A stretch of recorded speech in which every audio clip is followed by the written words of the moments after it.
Joshua Smith here, and welcome to the GSD Mode podcast. Now get shit done and smash that subscribe button now. What is up, my peeps? Joshua Smith here at GSD Mode Studios with another weekly real estate video tip for you. In today's question, we actually have two questions from our amazing GSD Mode podcast listeners.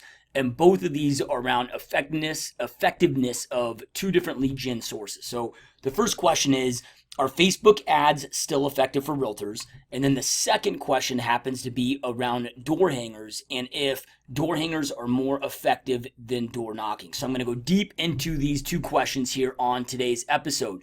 Now, real quick though, if you have a question that you would like me to answer here on one of these weekly real estate tips, make sure to shoot your question to questions@gsdmode.com. Again, questions@gsdmode.com. Also, if you are a real estate agent, team leader, brokerage owner, and you are looking to take your real estate business to the next level and you are interested in being coached and mentored by me personally for the next 12 months of your real estate success journey, make sure to check out masterybootcamp.com. This is my personal mentorship and coaching program where you can learn more about it and see if it is a fit for you. Again, masterybootcamp.com.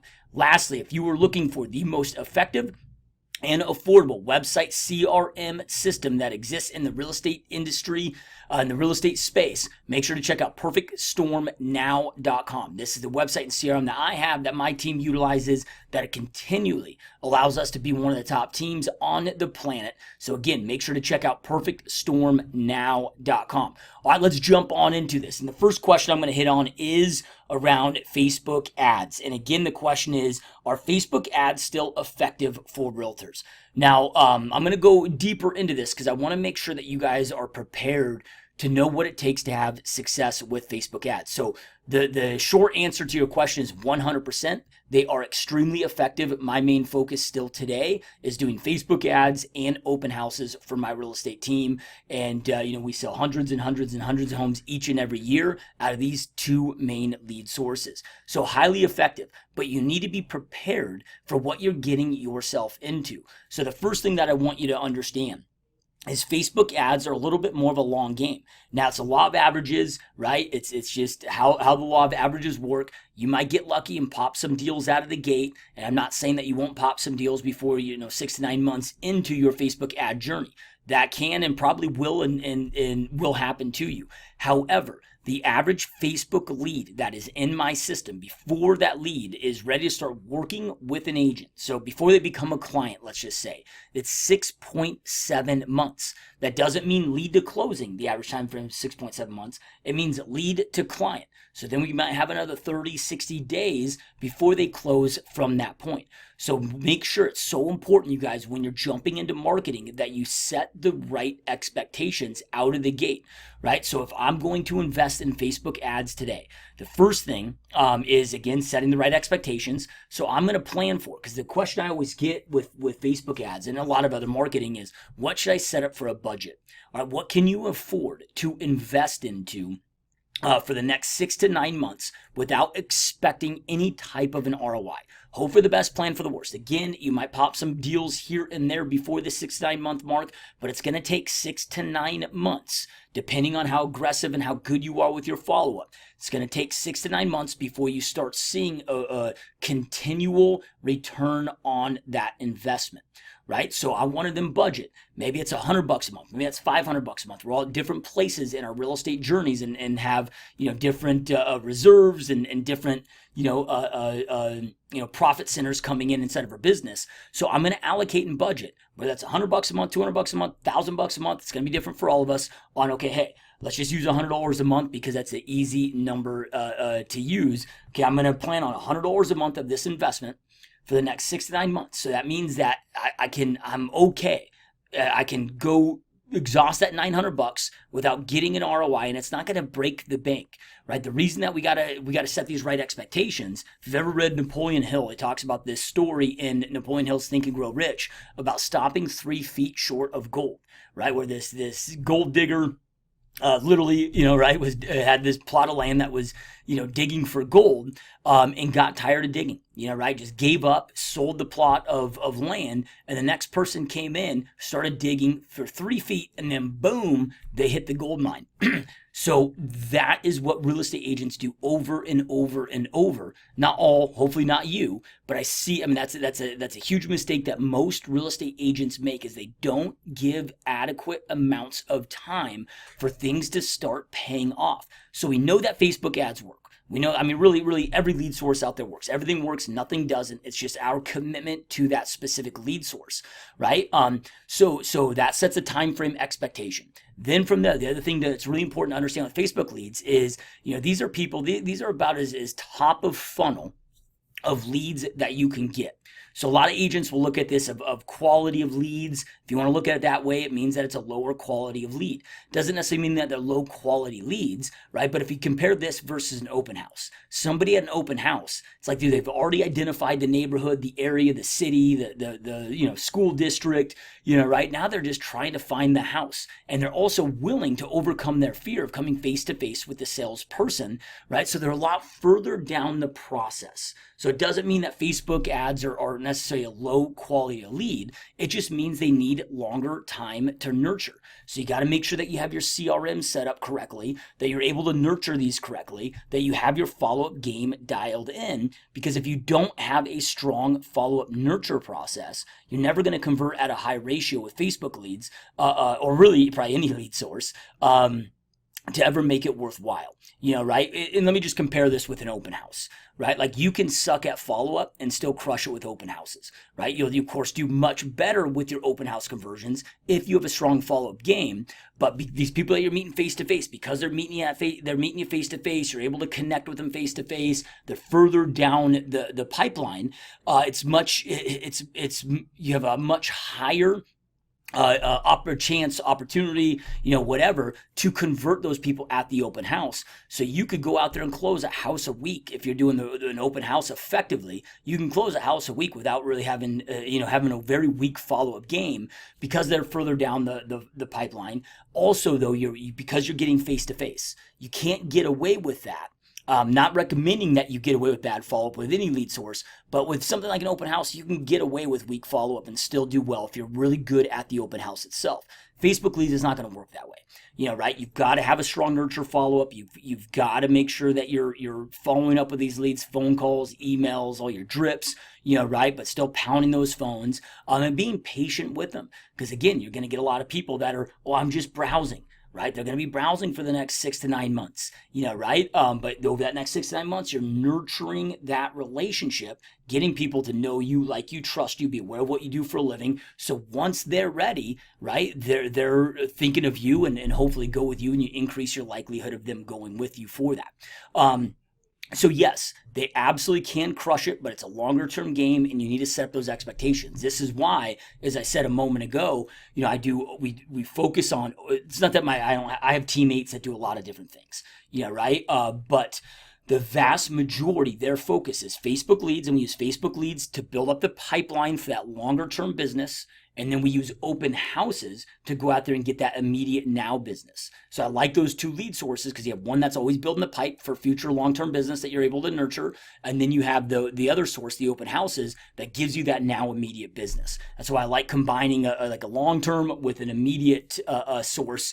That way we can afford to do both and continue to attack both. So highly effective if you are prepared to play the long game and you have that great nurture follow-up in place, right? That becomes really important. Then from there, of course, you got to know how to do Facebook ads and go after Facebook ads and so forth. But we all have Google. We can all figure that out. Endless amounts of YouTube videos and so forth. Plus Facebook Ads Manager has gone such a far way and a long way on education and great trainings on how to go out there and do Facebook ads and so forth. So that's the setting up the ads and so forth is the easy part. The hard part is making sure that you're committed to that nurture. The nurture isn't hard. It's just committing to it and doing it that's hard, right? Just showing up each and every day, clearing out that task queue, doing those follow-ups and so forth. So hopefully that helps. And if you're prepared for that, you can absolutely crush it. But just be prepared that, man, I'm in this for the long haul. And here's the cool thing, you guys, is when we know that things that work, right? I know so many mega agents, not just counting myself, but know so many other mega agents that absolutely crush it with Facebook ads. So we know that something works, but it's not working for us. That gives us a chance to do an honest assessment of, okay, look, it's not this just doesn't work for me. It works for everybody else, but it doesn't work for me. That's such a small thing. That's such a small-minded process to have, right? The mature, right mindset to have with this is, okay, I might just suck at it right now. My system must be broken. My processes must be broken. How do I improve this? How do I get this better? And when you're committed to that and improving the funnel and growing your skill set at it, you will have success, but you got to be prepared for it for the long haul. All right, now let's transition and pivot over to question number 2, which is, hey, Joshua, just curious, do you still do door hangers?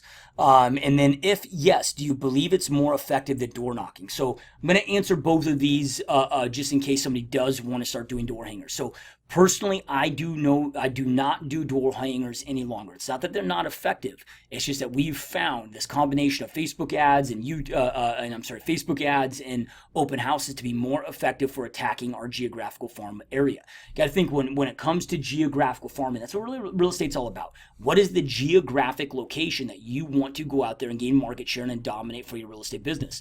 So at the end of the day, we're all looking at geographical farming. Then from there, it's what is my approach to having success with it? So I had a ton of success back in the day with door hangers, not as much success as we do with Facebook ads and open houses, but I had a ton of success with them. I didn't give them up because they stopped working. I gave them up because I found a more effective strategy that works better for us with inbound lead sources like open houses and like Facebook ads and so forth. Now, I stopped doing door hangers when EDDM came out. So EDDM is every door direct mail through the United States Post Office. So, if you're in Canada, I don't know if you guys have that up there or not, but if you're here watching this, I know most of you are here in the US, EDDM, it made it where it was much more affordable for me to get to every single door. It's extremely extremely cost-effective, I guess, cheap way to get to every single door. Right between my actual postcard itself, and the same when I was doing door hangers. I never did the perforated door hangers that hang on the handle. I always did the same postcard, but I would just have it slid in the crack of the door. And they can be highly, highly effective, right? And again, I just pivoted because I found the sources that we do today, we have more results or a higher success with them. It's not that they didn't work, right? Now, if you're doing every door direct or door hangers, why would I do those? And I'll make sure to link a video. I have another video where I spent about 20 or 30 minutes breaking down with you guys what the frequency and messaging is for door hangers or for if you're doing direct mail. So watch out for that link. It should be below this video, or if you're listening to this on the podcast, we'll have it in the show notes so you guys can listen to that episode as well, because that's more of the how-to, right? And the how-to is really important. You got to make sure that you have the right frequency. You got to make sure that you have the right messaging. All of those things are extremely crucial. So we'll make sure to link that below.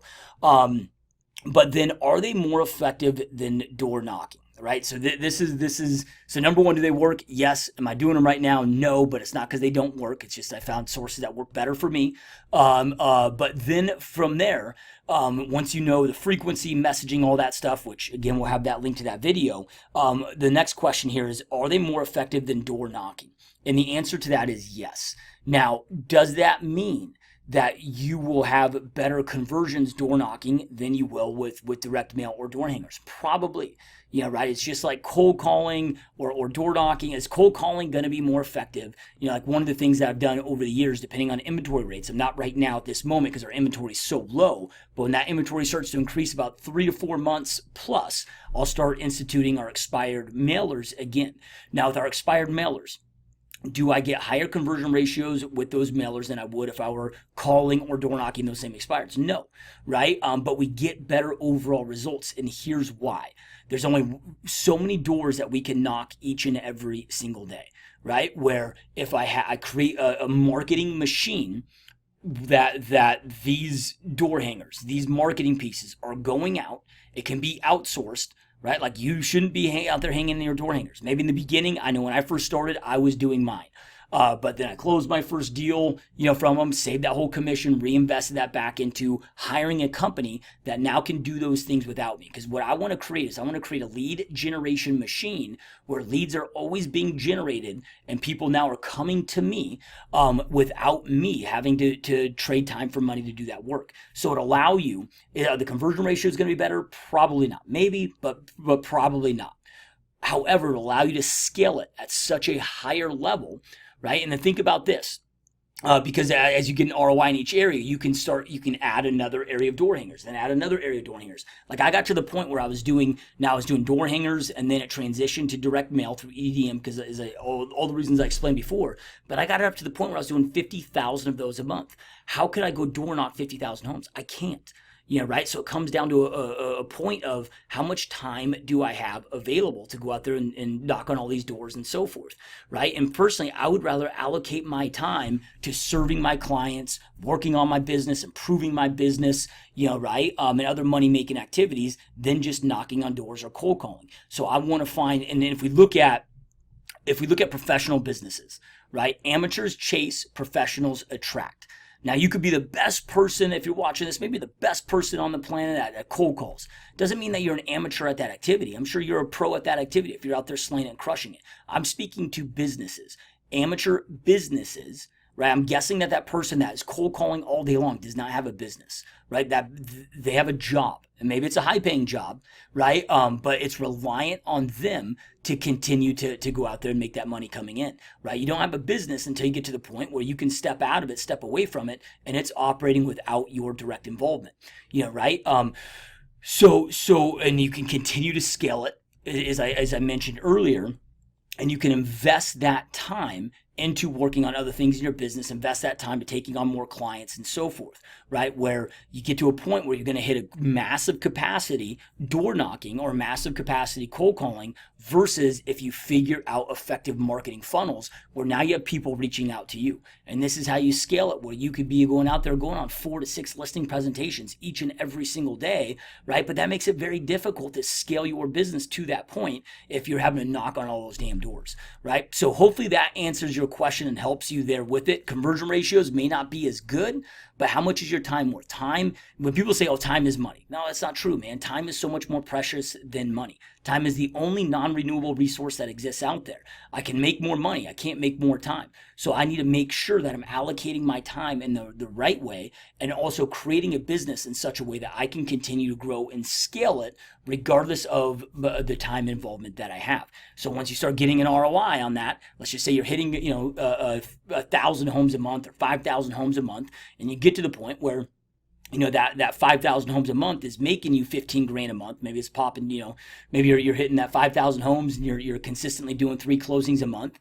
Well, then now I can go roll out some of that profits and go over here and take another $5,000 or 5,000 homes on and reinvest that and keep growing this machine, right? This is why I'm a much more fan of doing things like direct mail, doing things like door hangers versus, circle prospecting, cold calling, and so forth, because we're not necessarily trading time for money with those things, right? Now, door knocking and cold calling can be very effective, especially when you're in your beginning stages of building your business and you have time, but you don't have a lot of money. But I would use that as a bridge until the point, because there's going to come a point where, man, now you got money coming in, but you don't have a lot of time, right? And that's where marketing can really start taking over and creating those marketing machines, those marketing funnel machines that allows you to grow your business where you don't have to necessarily allocate that time to that.